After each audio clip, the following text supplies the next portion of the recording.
Hey, y'all already know, man, what it is. Street fame. I got one of the hottest radio personalities, we're gonna call him, in the building right now. Davy. Davy Rolando, 94.1. What's up, man? Yo, what up, man? I'm excited to be here. Appreciate you having me, bro. That's what's up, man. So, the first time I met you, you was actually like on the street team. I guess you was interning for the Oh radio. man, that was a long time ago. I'm taking you way back. Yeah, you are. And that was you was doing the radio stops. Yeah, yeah. And anything that the station needed, man. Street team. We were on site from ticket stops, concerts, just meeting people, being at clubs and anywhere we had a broadcast. That was my hustle, man.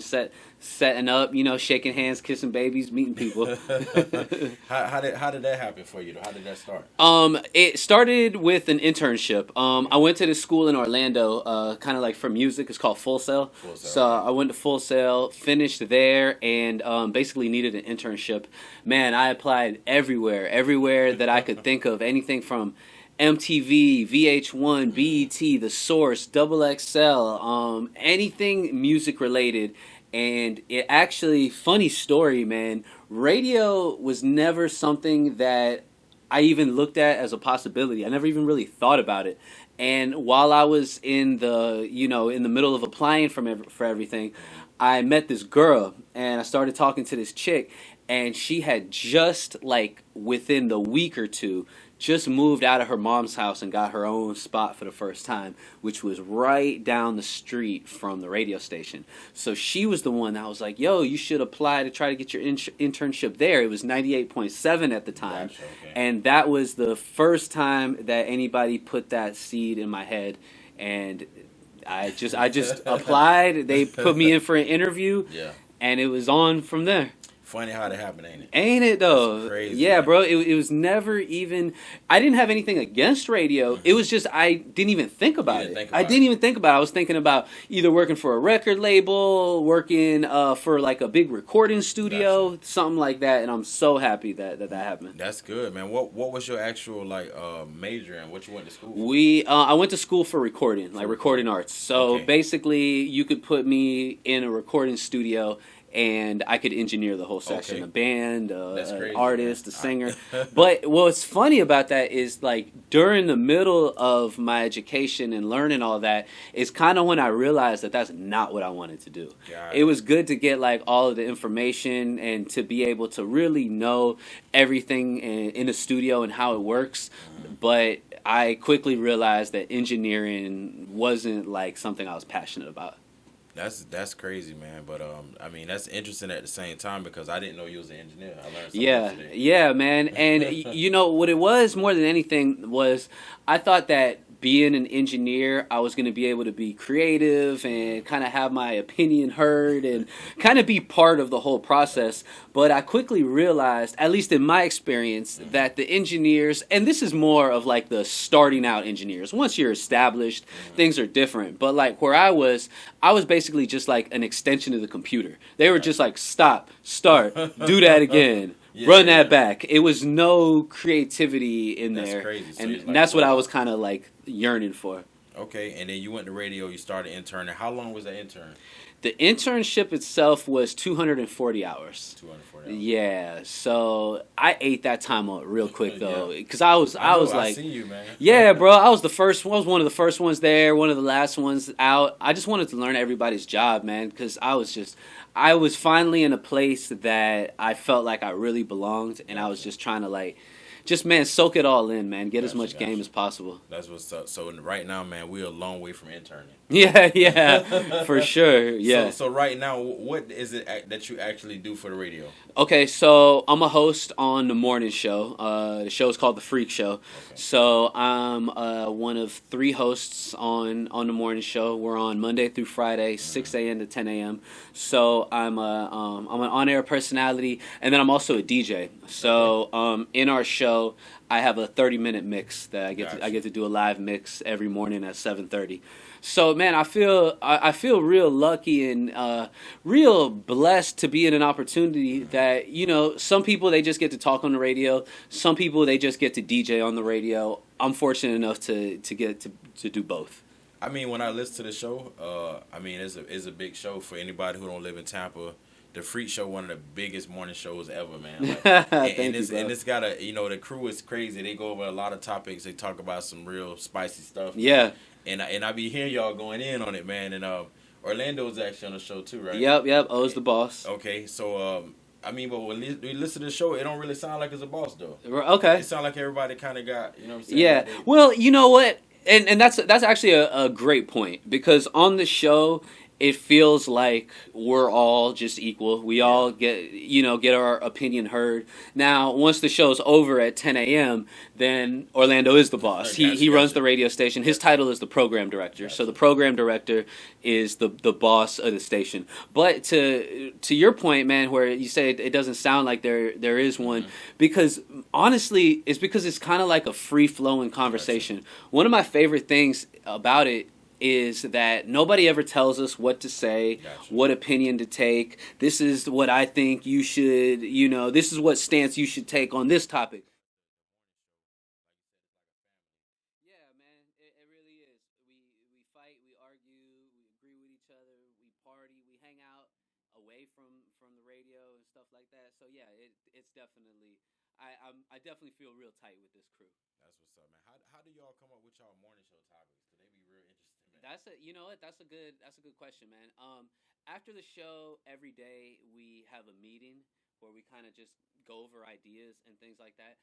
But one of the things that we try to do, we try to be as personable as possible. Okay. Like, we're not rich, we're not like famous, so situations that we're dealing with, a lot of other people are dealing with as well. Perfect example, this morning I was talking about so I was riding dirty this weekend, and one of my cars, the registration is expired. And so, man, it's basically my DJ car, because I haven't had gigs in a long time because everything's been shut down. So this weekend I had gigs for the first time in a while, and my car, which I haven't driven since like June, the registration was expired. So I was talking about that on the air, and man, people are hitting us up. Oh man, my license has been expired for 3 years, or I haven't had insurance since 2014, or I'm riding dirty right now. So man, it is, bro. And it just goes to show you that, like, anything that we're going through, there's a ton of people going through the same thing. And, obviously a lot of it is, we talk about celebrities and, like, the news of the day, what's trending. But if we can be personable and talk about, like, our own experiences, if they're relevant, that's the A+. That's the home run right there. That's what's up, man, and that is an interesting topic, man. Yeah, man. Because I mean, there's so many people that's riding dirty right now. I mean, I got a car that's that I ride dirty sometimes too, and I mean, it's my truck. I don't drive every day. Right. I drive it sometimes, and it's like the registration expired, and I was like, I didn't want to go through with the pandemic going on, trying to register everything. Yeah. So I just like, man, if I need to hit up the street real quick, you know what I mean? And you know what? People often ask me, like, what are some of, like, the best benefits of working at the radio station? And, obviously, we get tickets to stuff. We get to meet, interesting people, celebrities, and things like that.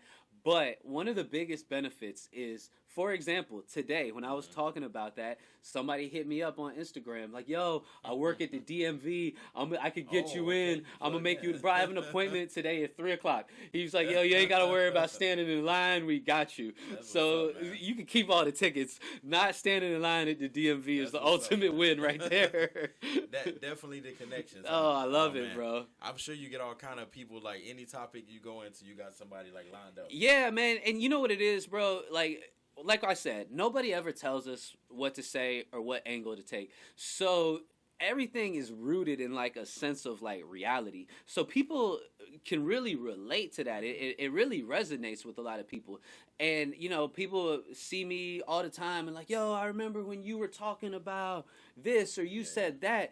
And because it's really like our real life, like, I'm able to oh man, yeah, I'm still going through that. It's not like we're just talking about, oh yeah, Kanye West said something where it's, in one ear out the other. When people, like, can really relate to something you're going through, that's the ultimate win. That's how they really rock with you. That's what's up, man. So speaking of that, man, with the celebrities, I be seeing you doing, like, celebrity interviews as well, man. Yeah, yep. And when you do those, I mean, sometimes celebrities, they like you to not tap into certain things. That's true. And sometimes I heard you tap into certain things. I have. I have. Man, it's just, you know what? It's ultimately about building that rapport with somebody. So, like, if I'm interviewing you and there's, like, a salacious topic that I want to get into, I'm not going to start with that, you know? And we're going to kind of work our way to there.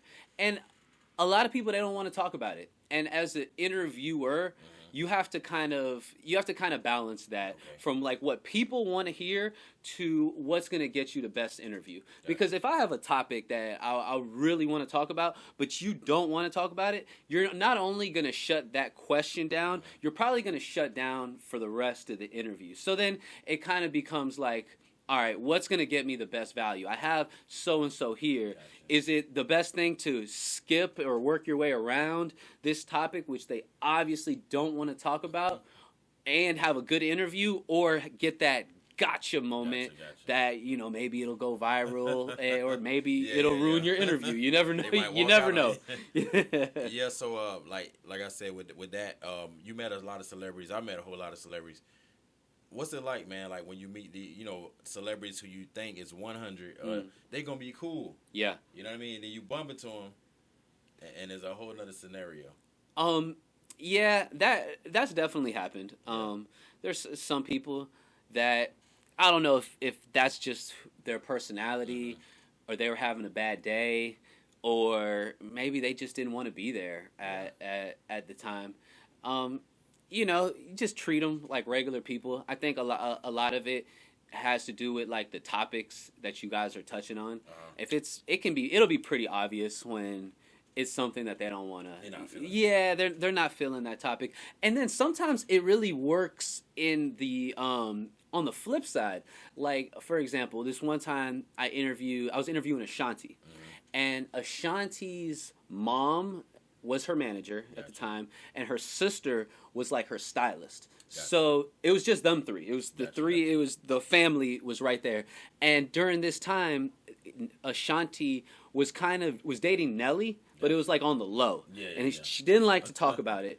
And they kind of asked me. Some artists are going to tell you. Sometimes their management is going to tell you a week prior, but sometimes they're just gonna ask you not to bring it up. And it was Ashanti's mom, who was the sweetest lady. She was so nice, and she was just like, we don't really want to talk about that. We're not here for that. So about halfway through the interview, when they realized that like we're not gonna take it there, you didn't want to talk about it. We have a million other things to talk about. It really made them open up. It built that rapport, and you know, she ultimately could tell that like, yo, I'm not here to try to like screw you over or just get that one little 10-second soundbite, and it made for a great interview. That's what's up, man. Because I know, you know, a lot of people watch like The Breakfast Club, and Charlamagne, you know, he'll tap into some stuff, man. Like, regardless, and you know, good thing y'all don't really do that, so people flip out on you. So let's talk hip hop for a second. Okay. A lot changed, man. Like since you started into where we are right now, man. How do you feel about the music and the hip hop and today's generation? Man, you know what? I'm okay with it. Okay. I like it. I know that there's a lot of people that are not really feeling like the new wave of artists and things like that. And I feel like you have to embrace it. You have to embrace change. Because even if you don't get it, there's a whole generation of people that really do. And you don't want to be like, you don't want to be stuck in the past. Gotcha. Even if it's not necessarily like an age thing. You know, it's just kind of like a sound. You don't want to be stuck where it's like this old sound is the only sound that's relevant to me. Gotcha. Because that's how you become irrelevant. Like there's a lot of am I riding around listening to mumble rappers in my car? Not really. Gotcha. Not really, but there's a place for them. And like a lot of people diss like these SoundCloud rappers and things like that. But again, man, there's a place for them. There's a fan base for them, and I never discount anybody that has reached a certain level of success, you call it, a certain level of engagement, because like for example, man, some of these rappers that somebody might see as irrelevant is like it could be the younger generation's favorite artist, the hottest thing ever. And a good example I think is Juice World.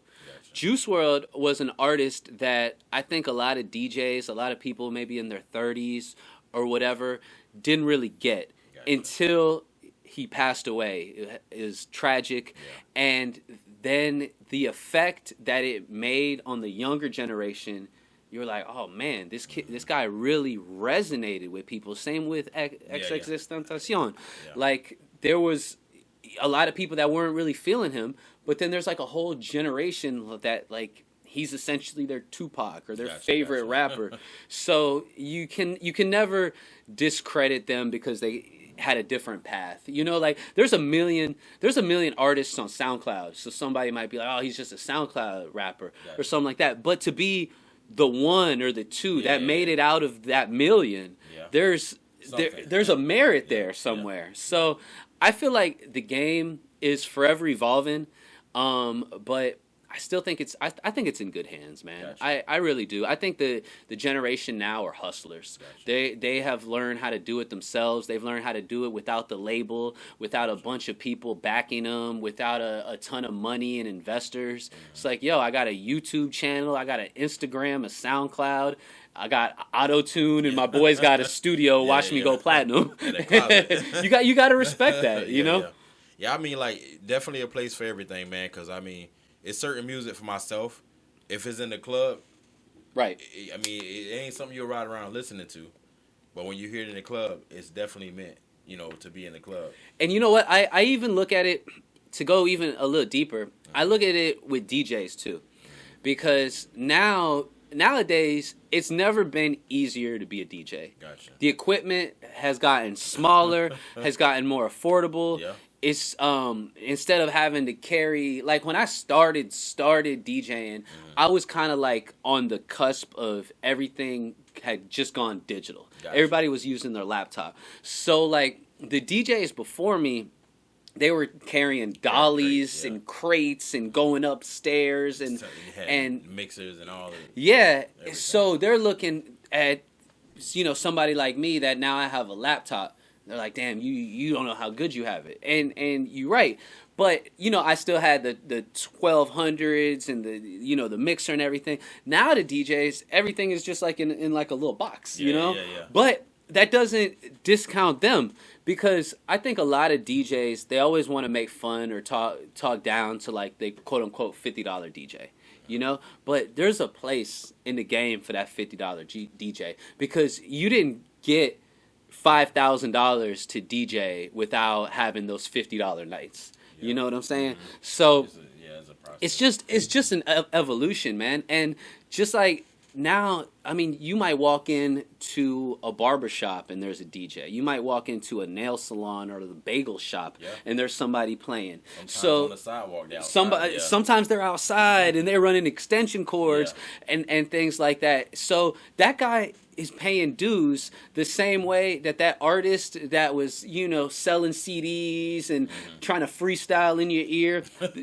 It's still the same thing. It's still like, yo, I'm willing to do whatever it takes to get where I want to go.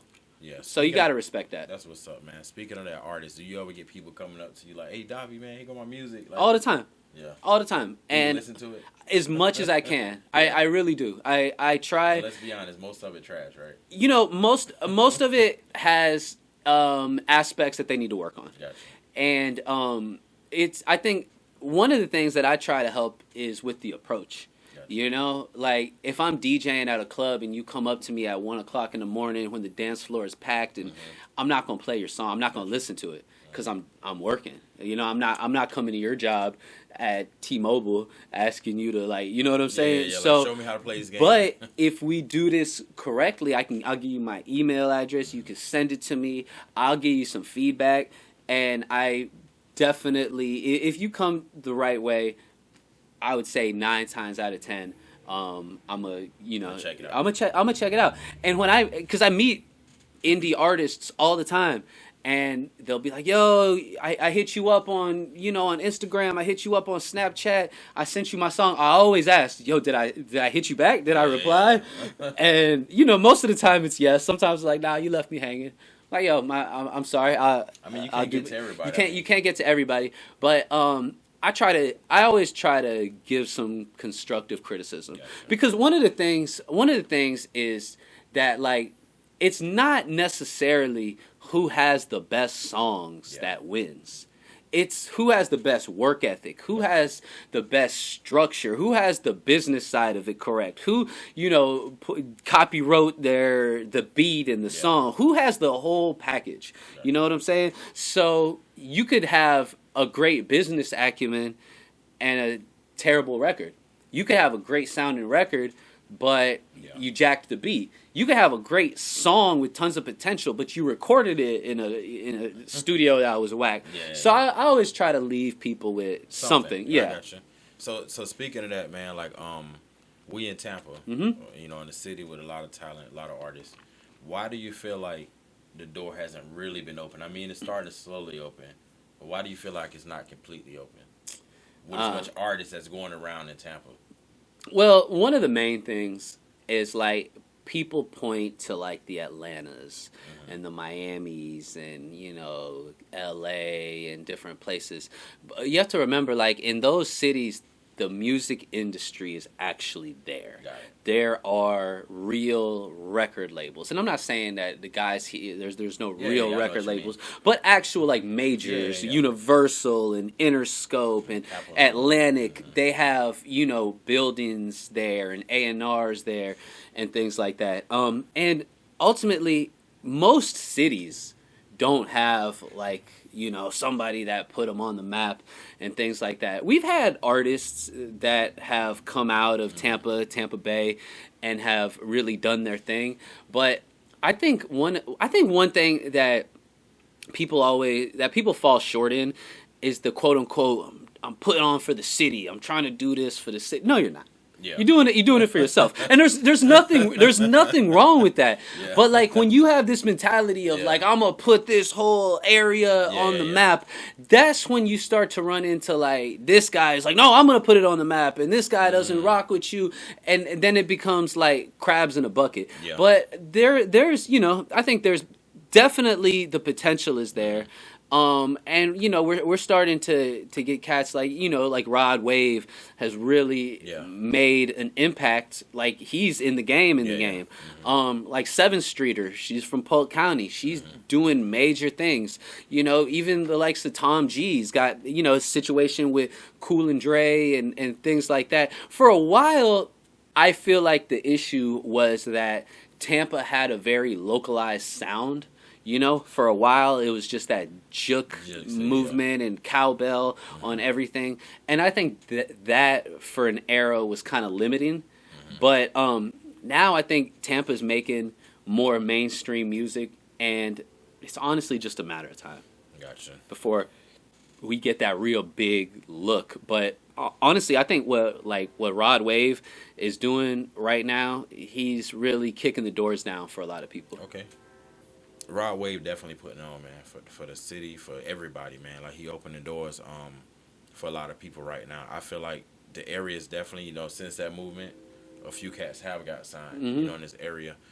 I feel like from being out there, man, for being around it so much, I feel like a lot of it though, it's not just the area. I think it's the business. Okay. You talked about the different aspects. We got a lot of artists that got the sound. They got everything what they need, but they don't handle business. I feel like a lot of them don't know how to handle business. The one thing I always see, these artists, they manager be their homeboy. It be they mom. I'm glad you brought that up, because that is something that I talk to artists about almost every time I have, like, an audience, is the manager thing. And I think, my personal opinion, that one of the biggest mistakes that artists make, not just here at Tampa, but just in music in general, is they get a manager before they need a manager. What I mean by that, and I've seen this exact scenario, bro, I've seen this play out 5 or 6 or 7 times. This is the scenario that happens. You're an artist, right?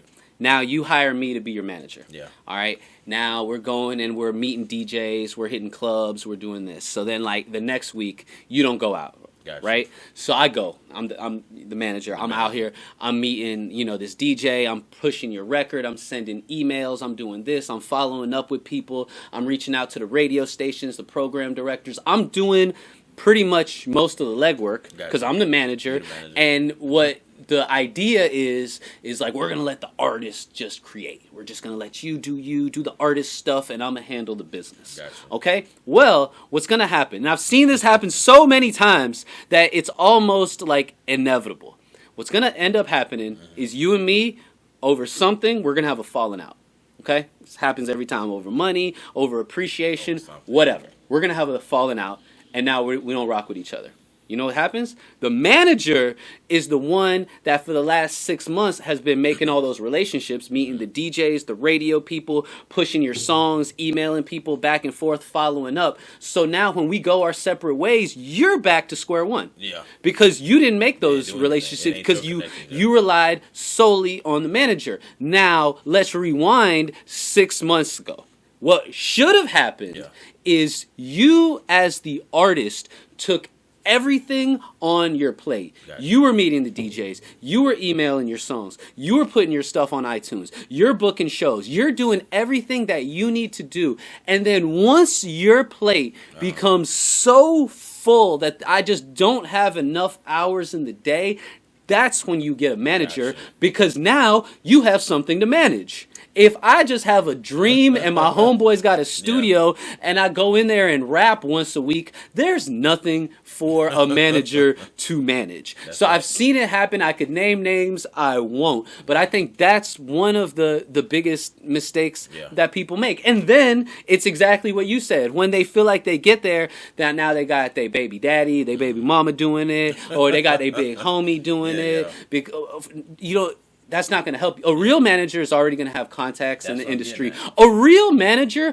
honestly, isn't going to have the time to deal with you until, like we said, your plate is just overflowing. Gotcha. I seen that. And that's the thing, too. I see that. Like I said, man, it's like I meet a lot of cats who got clout. Mm-hmm. They, holler at my manager. Right. And then, who your manager? Oh, it's my homeboy. You know right. what I'm saying? So, it's the guy rolling the blunt in the back. You know what? And essentially, I think it's two things. I think one is ego, because a lot of artists think that saying that, oh man, talk to my manager, it gives them like a sense of clout, like bigger than you really are. But more than that, I think it's just sheer laziness. I think they just don't want to do it. Because there's a lot of that like behind the scenes stuff that's not fun, that you don't want to do. Like for example, bro, I dropped a single last year. Gotcha. I produced a record. I got Tom G, Tampa Tony, and Young Dread on it. Okay. What I did was I didn't hire a manager, but I had an assistant. I had an executive assistant that I paid her to do all the stuff that I didn't want to do. The copywriting, the distro kid, the Q splits, a bunch of the paperwork things that I wasn't really wanting to do. Boom. And people like her exist. There's people like that you can have to kind of like an independent contractor, if you will, that you just pay them to handle that. But once you have a quote-unquote manager, you're basically handing them the keys to your career. And if they're a good driver or a terrible driver, I guess we're going to find out together. I mean, yeah, definitely, man, because I bump into a lot of cats, and they be like, I manage this, I got a lot of artists. And I feel like that hurts a lot of artists, too, because what happens is the manager trying to get on. For sure. You know what I mean? So when a deal or something come along, if he don't get on and you don't sign him as your manager or whomever, now your whole deal is down the drain. Right. And it's real simple. It's like there's just simple questions that you can. Okay, so who have you managed before? What did you do for that artist? What will our agreement look like? What are you going to do for me? What percentage are you going to... These are tangible things. Because if you are at a point in your career where you feel warranted that you need a manager, everything is going well enough that you think, all right, this is the next step. All of those questions should be somebody, should be answered. Like, who have you worked for? I work for A, B, and C. What did you do for them? Oh man, I got them a deal, or oh, we got them a single deal. What's the how are we gonna compensate you? No reputable manager who does this for a living is gonna be like, oh man, I got you, and if you blow up, just take care of me. Yeah. It's not how that's not how it works. They going with some paperwork, right? Man, so you already know something, right? Yeah, that's what I think, man. From just the area, man, I see a lot of it because I travel a lot, man, and it's like I be in a lot of studios around a lot of people, and I interview a lot of people, and I'm like, I look at these cats, and I'm like, man, you're doing it all wrong, because they like first thing, like you said, they get one little song that got a little buzz. Yeah. Oh, holla at my manager. You know what I'm saying? So I think that a lot of it, in my opinion, why we haven't really got to that level is because we don't have no business. Right. I feel like it's some artists who get ahead of themselves. For Tampa. sure. Some of these Tampa artists get ahead of themselves.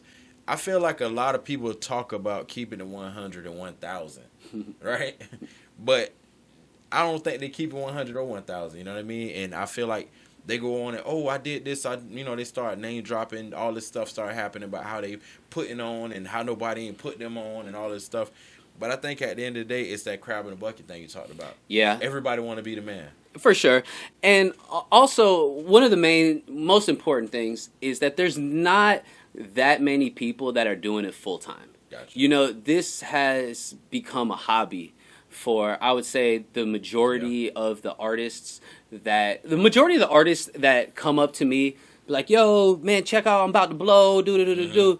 In 3 or 4 months, they're not even rapping anymore. Yeah. They're not even pushing their craft or things like that. So like when I see artists like like a Tom G or like Lil Key or even like Rod Wave or the Tampa Tonys that have been Strizzo, that have been doing this for a while and they've stayed consistent, you have no choice but to salute those guys. Yeah. Because man, it's real hard to not know necessarily like where that next play is coming from, where that next big check or that move, or are you relying off of show money? The easy thing is to go out there and sell some work or go get a job or do whatever, and there's nothing wrong with getting a job and things like that. Yeah. But are you a full-time rapper, or is this just like a hobby for you? Gotcha. And I think there's a lot of guys that are still in the hobby stage of it,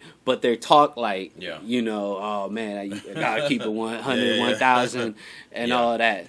So, I feel like a lot of artists don't invest into their craft. Oh, like, absolutely. It costs. I think it costs to be an artist. I feel like you get a few people that slipped through the cracks that made one song, dropped it, blew up. But I think a lot of times it costs. And this is a big pet peeve for me. Gotcha. You're 1,000% right, man. There's a lot of artists that don't invest in their craft. And then some of them just financially aren't able to. Gotcha. And you know what? Keep hustling. We're not talking about you. What I'm talking about are the dudes that they don't invest in their craft, but you see them throwing money in the club every single night, and you see them with designer everything. And then now there's nothing wrong with that, man. If you want a Dior shirt, get your Dior shirt. Yeah. But are you doing that at the expense of not shooting a video? Yeah. Are you doing that at the expense of you're rapping over jack beats? Yeah. Are you doing that at the expense of now your song's not on iTunes or Spotify, but you're dripping? That when your priorities aren't in line, that's where I kind of like have a problem. And that's when that's when it's capped. When it's like, oh man, I'm doing this and I'm putting on for the city. Like, I don't really think you are. I think you're putting on for International Mall. Like that. Really, like what's your goals in this game? What are you trying to get out of this? Are you trying to be the drippiest dude out there? Well, that's cool, but let's be real about it. Or are you really putting your money and your time and your energy into making this a career? And if it's the latter, if you're really doing everything you can to make this into a career, I'm a resource. I'll help you. And I'm never gonna ever promise an artist that, yo, I'm gonna play you on the radio and things like that, because I'm not. Because there's a process to that. Gotcha. But what I will do is I'm gonna lead you in the right direction. If I believe in you, I'm gonna try to link you up with people that I think will be beneficial for you. Be it a producer, be it a real manager, be it an engineer at a studio that I rock with. I'm gonna do whatever I can to help you connect the dots, but ultimately you got to help yourself first. That's the thing, man, because I mean, I got this podcast. I started with the DVD, and then I started doing the magazine. I get cats coming up to me, hey, man, put me in the magazine. Hey, put me on the podcast. And then it's funny because I'm like, what's your budget? And they like, if you could just look out for me, you know, I'm finna be hot. I'm the hottest thing, blah, blah, blah. But I'm like, you spent money doing your music videos. You spent money doing your, you know, getting beats. You spent money going to the clubs, and throwing money, and you coming to me, right? And you want me to promote you, on love. I don't even know you, right. But you want me? Hey, put me on the podcast, and if I don't put you on, I'm flawed. Yeah. But you didn't the dude who shot your video, you say, hey, shoot my video for free. You didn't go in the studio and say, hey man, can y'all record me for free? I'm about to blow up. So I feel like a lot of people priorities are messed up. They don't use the money like you said in the right areas. I see a lot, man. I be in a lot of clubs. They throwing money. Throwing so much money.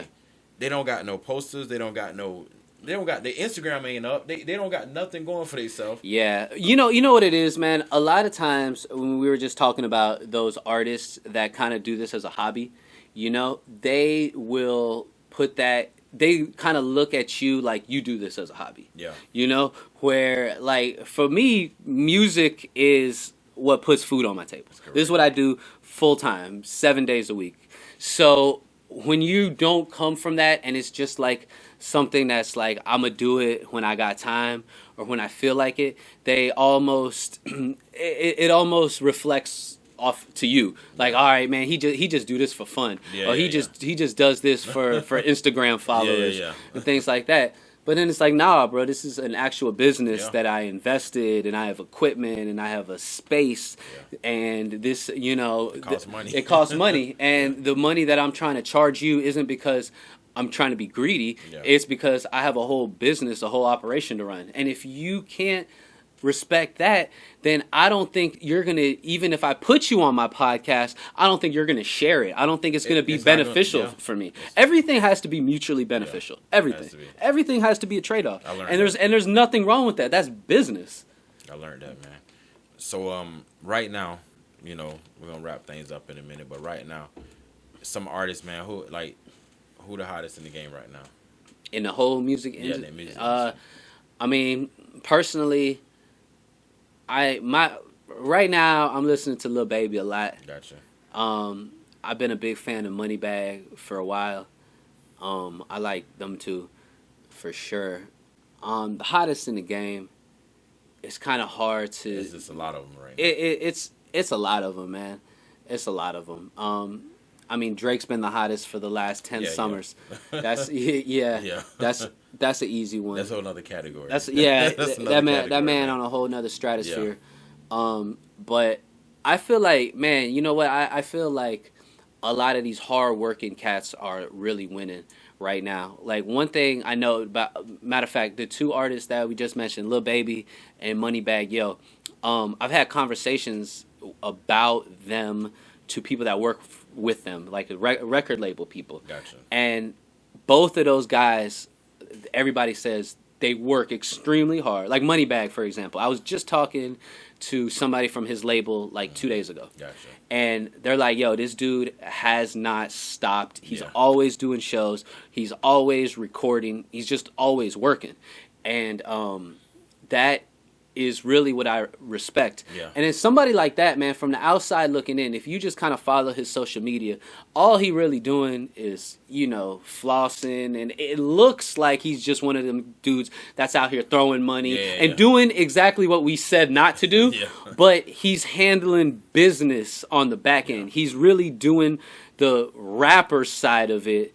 I should say he's doing the music industry side of it, so he can be in the club being a rapper and throwing bread and things like that. So I honestly, I respect the guys with like a strong work ethic more than anything. Gotcha. And I was gonna tap on that too about a lot of artists who I feel like I would say, I wouldn't say birthed it, a lot of these artists, but have inspired a lot of these artists that we have today. I think it's a few guys that's like, if you go back into your history, they created a lot of this. Oh yeah, this new artist for sure. And now a lot of times these new artists don't pay respect Right. to these artists, in a way it used to be. Yeah, hip hop it's such a competitive sport that you see it in sports sometimes too. Like a lot of times the new generation is reluctant to, show love to the past generation. And it's always important to acknowledge the people that paved the way for you to be there. So, hopefully that changes. Yeah. Hopefully there is some more of like an acknowledgement and things like that. But at the same time, the funny thing is, like in sports, when you're retired, you're retired. Gotcha. In music, a lot of these older dudes are still really trying to hang on. Gotcha. So that can create a little bit of tension in itself, where a lot of times the older heads will be throwing a little shade or some subliminals at the new generation, and then it just becomes like, oh man, y'all old dudes, just y'all don't get it, and things like that. But ultimately, man, I think the game's in good hands. I really do. That's what's up, man. Y'all heard it from Davy Rolando himself. And I think the podcast game is in good hands too, because my man Street Fame, they got a movement over here. Appreciate it, man. And big things coming. We're talking about Tampa not blowing up. This might be the man that blows Tampa up. I'm working on it, man. I'm working on it. Y'all make sure y'all follow Davy, man. What's your IG and everything? It's Twitter. Davy Davy_Rolando on Instagram. Everything else is just Davy Rolando. Okay, man. I appreciate your 94.1 himself. My dog. All right, man.